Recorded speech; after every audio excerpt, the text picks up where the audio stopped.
Hello guys and welcome to yet another video of shade testing. जैसे कि अभी आप देख रहे हैं आपके सामने कुछ फ्रेजल वर्ब्स लिखी हुई हैं और इसी वीडियो में हम ये फ्रेजल वर्ब्स ही कवर करने वाले हैं। अब आपको ये अच्छे से पता है कि फ्रेजल वर्ब्स होती क्या है। अगर नहीं पता तो मैंने ऑलरेडी कुछ वीडियोस डाल रखी हैं जिसमें मैंने इडियम्स एंड फ्रेजेस भी पढ़ाए हैं, फ्रेजेस एंड क्लॉजेस भी पढ़ाए हैं एंड देन उनके बेसिस से मैंने सिंथेसिस यानी कि ट्रांसफॉर्मेशन ऑफ सेंटेंस टॉपिक भी आपको अच्छे से पढ़ा रखा है। तो वीडियो के डिस्क्रिप्शन में लिंक दिया हुआ है तीनों वीडियोस का, आप चाहें तो वहां जाके चेकआउट कर सकते हैं। अब बात करते हैं अपनी आज की वीडियो की। ये मैंने कुछ फ्रेजल वर्ब्स लिखी हैं आपके सामने, जैसे फर्स्ट एग्जाम्पल देखते हैं, run into, run out of. अब आप ये देख के सोच रहे होंगे जब मैंने इनको एक साथ लिखा है कि शायद इनका मतलब एक ही होगा, लेकिन इनका मतलब एक नहीं है। ये यहाँ पे इसलिए इस तरह से इसलिए लिखी गई है क्योंकि जिससे आपको मैं साइमल्टेनियसली इन दोनों का मतलब समझा सकूं। दोनों बिल्कुल डिफरेंट सिनेरियो में यूज होती हैं, दोनों का मतलब अलग अलग है, दोनों को आप अलग अलग कॉन्टेक्स्ट में ही यूज करेंगे, लेकिन इन दोनों में बेसिक डिफरेंस समझाने के लिए मैंने इन तरह से इसको लिखी है। तो चलिए अपनी आज की वीडियो स्टार्ट करते हैं, एक एक करके हम इन सारी फ्रेजल वर्ब्स को पढ़ेंगे। आज की हमारी फर्स्ट फ्रेजल वर्ब है रन इनटू। रन इनटू का मतलब होता है जब भी आप अचानक से किसी से मिल जाते हैं या किसी से टकरा जाते हैं, मतलब आपने कोई प्लानिंग नहीं की होती उससे मिलने की, लेकिन सडनली कोई भी पर्सन आपको दिख जाता है मार्केट में, मॉल में या किसी ग्रोसरी शॉप पे, तो उस कंडीशन को हम बोलते हैं, जब आप उससे अचानक से टकराते हैं बिना किसी प्री प्लानिंग के, उसको हम बोलते हैं रन इनटू। कोई लड़की आपको मिल जाती है तो रन इनटू हर, कोई लड़का आपको मिलता है तो रन इनटू हिम।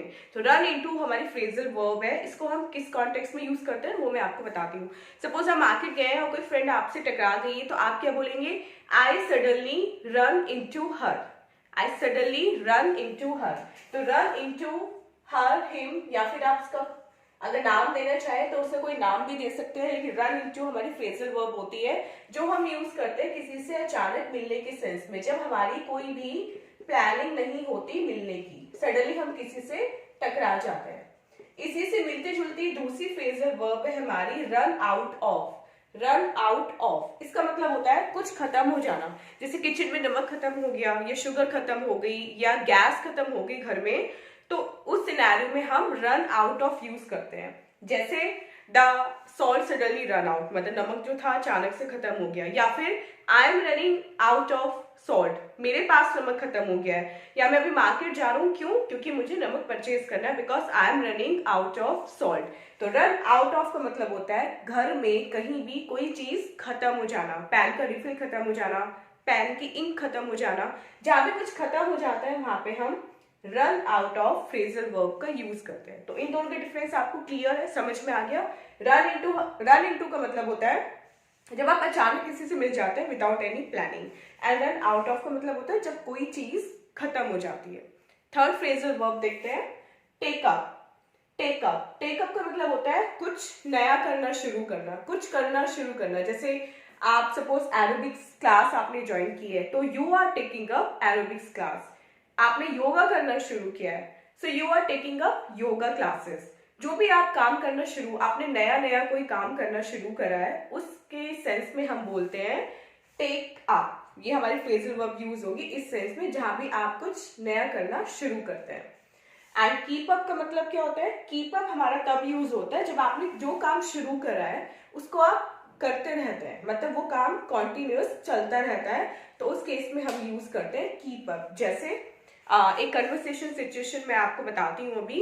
सपोज आप अपने किसी फ्रेंड से मिले और आपने उससे पूछा कि wow you are looking so slim and trim, what are you up to.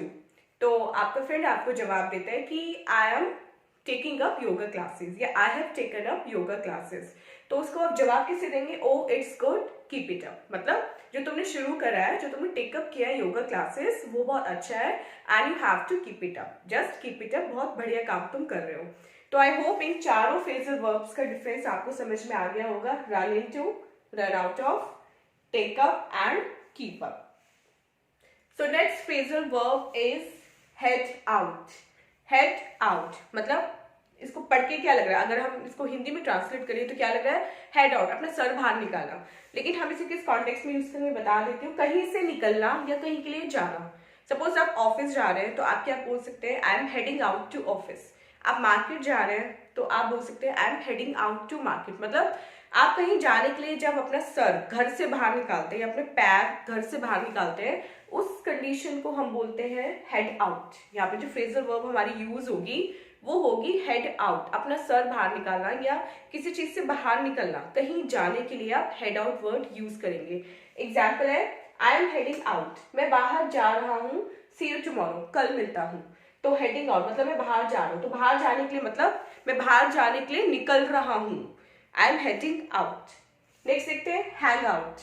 इसका मतलब आप बहुत सारे लोग जानते भी होंगे, लेकिन क्योंकि इसी से रिलेट है तो मैं दोबारा बता देती हूँ। हैंग आउट का मतलब होता है जब आप किसी के साथ कहीं समय बिताते हैं, और वो समय कैसा होता है, बहुत अच्छा समय होता है, बहुत मस्ती भरा टाइम होता है। जैसे फ्रेंड्स के साथ हैंग आउट करते हैं या किसी और रिलेटिव या कजन के साथ हैंग आउट करते हैं। तो हैंग आउट का मतलब होता है उसके लिए भी आप देखिए घर से बाहर निकलेंगे, हैंग आउट करने के लिए भी आप हेड आउट करेंगे, लेकिन जो हेड आउट होता है उसमें कोई मस्ती भरा टाइम इन्वॉल्व नहीं होता। वो सिंपल कोई ऑफिशियल आपका पर्पस हो सकता है, ठीक है, और थोड़ी बहुत देर का इंपॉर्टेंट वर्क हो सकता है जब आप हेड आउट करते हैं।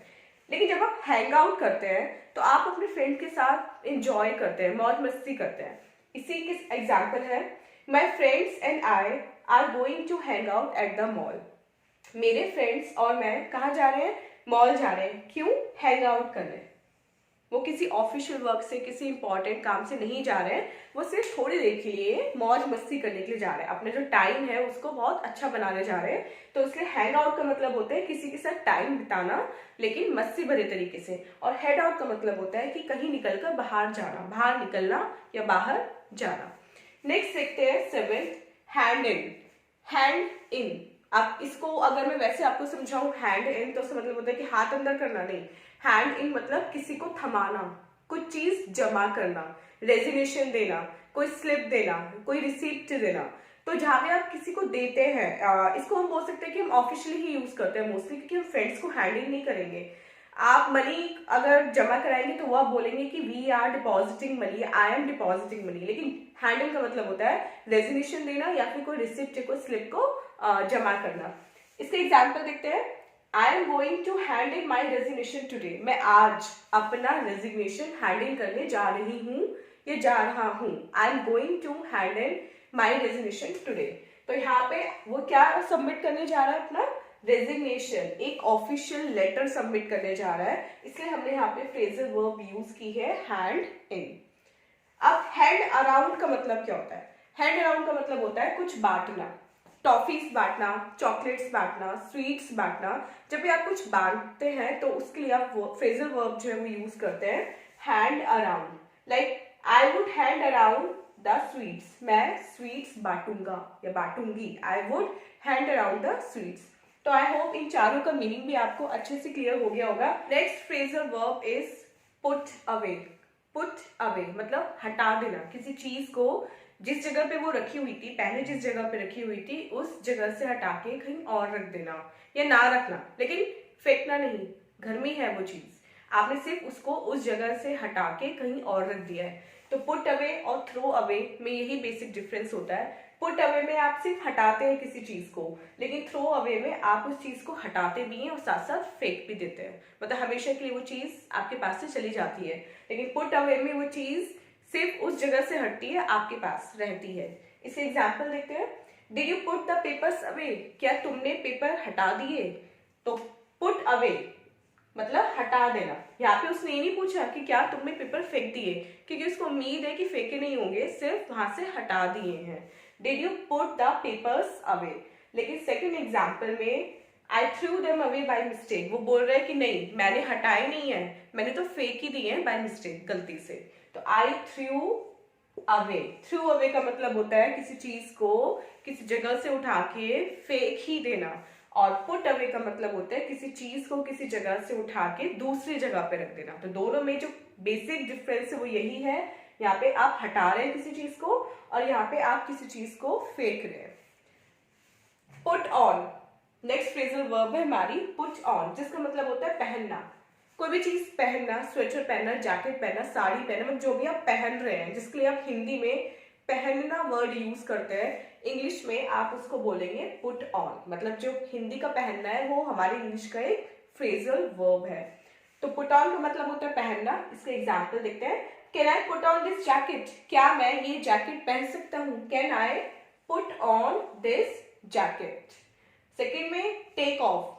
अब टेक ऑफ एक होता है वो प्लेन वाला टेक ऑफ, वो होता है जमीन को छोड़ के, जब वो सिर्फ व्हील्स जो है प्लेन के वो जमीन छोड़ देते हैं, टच नहीं होते सरफेस से, वो टेक ऑफ कर गया। लेकिन यहाँ पे टेक ऑफ का मतलब होता है उतार दिया, कपड़े उतारना, शूज उतारना, जो भी है। लेकिन जब आप कोई चीज उतार रहे हैं, हिंदी में अगर आप उतारना वर्ड यूज कर रहे हैं तो इंग्लिश में आप उसके लिए यूज करेंगे टेक ऑफ। इसका एग्जाम्पल है yes but first take off your shoes. यहाँ पे वो पूछ रहे हैं कि क्या मैं ये जैकेट पहन सकता हूँ, तो यहाँ पे उसको जवाब मिल रहा है कि हाँ, लेकिन पहले स्वेटर उतारो, first take off your sweater. So next phrasal verb देखते हैं, टर्न ऑन, एंड उससे नेक्स्ट है turn off. Turn on and turn off. Turn on का मतलब क्या होता है, जब भी आप कोई इलेक्ट्रिकल जो चीज होती है उसको खोलते हैं, उसको स्विच ऑन करते हैं, तो उसको हम बोलते हैं टर्न ऑन करना। जैसे आप फैन को टर्न ऑन कर रहे हैं, बल्ब को टर्न ऑन कर रहे हैं, टीवी को टर्न ऑन कर रहे हैं, मतलब जो भी बिजली से चलने वाली इलेक्ट्रिकल जो चीजें हैं, जो ऑब्जेक्ट्स हैं, अगर आप उनको स्विच ऑन कर रहे हैं, उनको चला रहे हैं, तो उसके लिए आप जो फ्रेजल वर्ब यूज करेंगे वो करेंगे टर्न ऑन। कोई भी इलेक्ट्रिकल चीज चालू करना। जैसे एग्जाम्पल देखते हैं, why did U turn on the TV. जैसे मम्मा आपसे पूछते ना कभी कभी कि टीवी क्यों खोला, या टीवी क्यों खुला छोड़ दिया, तो उसके लिए टीवी एक इलेक्ट्रिकल चीज है, आपने उसको क्या किया, उसको खोला, उसको चालू करा, तो इसके लिए जो फ्रेजल वर्ब यूज होगी वो होगी turn on. Why did U turn on the TV. Turn on हमारा होता है किसी चीज को चालू करना। जस्ट इसके अपोजिट हमारा होता है टर्न ऑफ। टर्न ऑफ का मतलब होता है किसी भी इलेक्ट्रिक चीज को बंद करना। Turn off the TV, turn off the fan, turn off the geyser, turn off the mixer, जो भी होता है, जो भी इलेक्ट्रिकल चीज जिसको आप बंद कर रहे हैं उसके लिए आप यूज करेंगे टर्न ऑफ। और खोलना है, अगर आपको चालू करना है तो आप यूज करेंगे टर्न ऑन। नेक्स्ट देखते हैं लुक फॉर, एंड इससे मिलता जुलता है हमारा लुकअप। लुक फॉर, लुकअप, केवल फॉर एंड अप का डिफरेंस है, लेकिन बहुत बड़ा डिफरेंस है दोनों में। First look for phrasal verb use होती है जब हम किसी पर्सन या किसी थिंग को ढूंढ रहे होते हैं। आप अपने किसी फ्रेंड को ढूंढ रहे हैं, आप अपनी मदर को ढूंढ रहे हैं, अपनी सिस्टर को ढूंढ रहे हैं, किसी लिविंग थिंग को ढूंढ रहे हैं, तब आप लुक फॉर बोलोगे। या फिर आप कोई चीज ढूंढ रहे हैं, आप अपना पेन ढूंढ रहे हैं, अपना स्कूल बैग ढूंढ रहे हैं, अपनी सॉक्स ढूंढ रहे हैं, उसके लिए भी आप लुक फॉर बोलोगे। Example, I looked for him all day but didn't see him. मैंने उसको पूरा दिन ढूंढा, उसको मतलब उससे कोई फ्रेंड होगा लेकिन लिविंग थिंग है, पर्सन है। मैंने उसको पूरे दिन ढूंढा लेकिन वो मुझे नहीं मिला, तो आई लुक्ड फॉर हिम। यहाँ पे हमने यूज किया लुक्ड फॉर, कि पास्ट का है।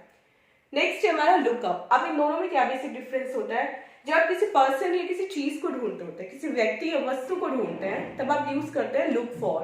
एंड जब आप किसी जानकारी को ढूंढते हैं, कोई जानकारी निकालते हैं, आपको कोई जानकारी चाहिए होती है, तो उसके लिए आप वर्ड यूज करते हैं, जो आप फ्रेजल वर्ब यूज करते हैं वो है हमारा लुक अप। जैसे आपको कोई वर्ड का मीनिंग ढूंढना है, तो आपको आपका फ्रेंड सजेस्ट करेगा कि you could look it up in the dictionary. अरे यार, तुम इसे डिक्शनरी में भी तो ढूंढ सकते हो ना। तो कोई जानकारी ढूंढनी है, किसी वर्ड का मीनिंग ढूंढना है, कोई भी इंफॉर्मेशन ढूंढनी होती है, उसके लिए हम ढूंढने के लिए हम जो यूज करते हैं फ्रेजल वर्ब वो होता है हमारा लुकअप। एंड किसी पर्सन या किसी थिंग को ढूंढना होता है तो हम यूज करते हैं लुक फॉर। सो गाइस, आज की लास्ट 4 फ्रेजल वर्ब्स बची हैं, फटाफट से उनको भी पढ़ लेते हैं। 17th is come down with. Come down with, इसका मतलब होता है जब आप बीमार होना शुरू होते हैं, मतलब आपको लगता है, जब आपका गला दुखता है कि आपको शायद कोल्ड हो सकता है, या खांसी शुरू होती है हल्की हल्की, तो आपको लगता है कि आप बीमार पड़ सकते हैं, आपको फीवर हो सकता है। जब आपको हल्का हल्का आभास होने लगता है इस चीज का कि आप बीमार पड़ सकते हैं, सिम्टम्स ऐसे दिख रहे हैं कि वो आपको बीमार कर सकते हैं, तब आप फ्रेजल वर्ब यूज करते हैं कम डाउन विथ। जैसे ही was coming down with cold. He was coming down with cold, उसे जो कोल्ड था वो होने वाला था। He was coming down with cold, उसे कोल्ड होना शुरू होने वाला था।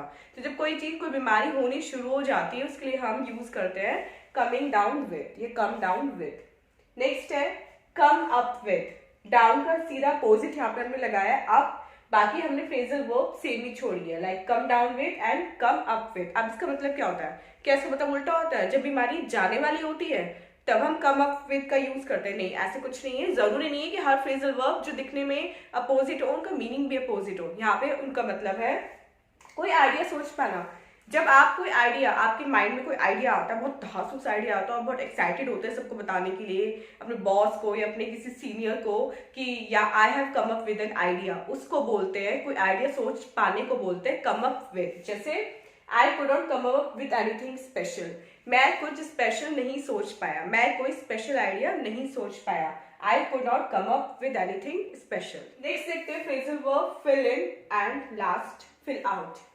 तो देखिए फिल इन का मतलब होता है किसी से ओरल जानकारी लेना या किसी को ओरली मतलब मुंह से बोल के जानकारी देना, लिखकर नहीं, केवल ओरली। अगर आप किसी को कुछ इंफॉर्मेशन दे रहे हैं या किसी को कुछ बता रहे हैं तब आप यूज करेंगे फिल इन का। जैसे कैन समवन फिल मी इन, क्या कोई मुझे बता सकता है कि मीटिंग में क्या हुआ था, मतलब मेरी मीटिंग सपोज मिस हो गई थी, अब मैं अपने किसी कलीग से पूछती हूँ कि कैन समवन फिल मी इन, क्या तुम मुझे बता सकते हो, या फिर कैन यू जस्ट फिल मी इन, क्या तुम मुझे बता सकते हो कि मीटिंग में क्या हुआ था। तो फिल इन का मतलब होता है ओरल जानकारी देना या लेना। लास्ट देखते हैं फिल आउट।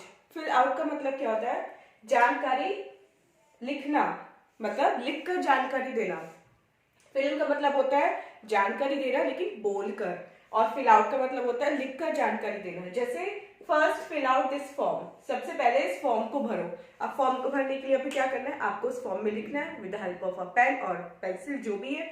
इसलिए जब लिख के कोई जानकारी दे रहे हैं अपने बारे में, किसी और के बारे में, वो होता है फिल आउट। एंड जब आप बोल के जानकारी दे रहे हैं तो उसको हम बोलते हैं फिल इन। सो गाइज, ये थी हमारी आज की top 20 phrasal verbs and I hope आपको 20 की 20 अच्छे से समझ में आ गई होंगी। एंड जो मैंने डिस्क्रिप्शन में 3 लिंक्स दिए वीडियो के, उनको भी चेकआउट करना मत भूलना, क्योंकि वो भी आपके लिए बहुत ज़्यादा यूजफुल एंड इंपॉर्टेंट होने वाली है। सो आज की वीडियो में बस इतना ही, मिलते हैं अपनी नेक्स्ट वीडियो में। Till then take care, bye bye.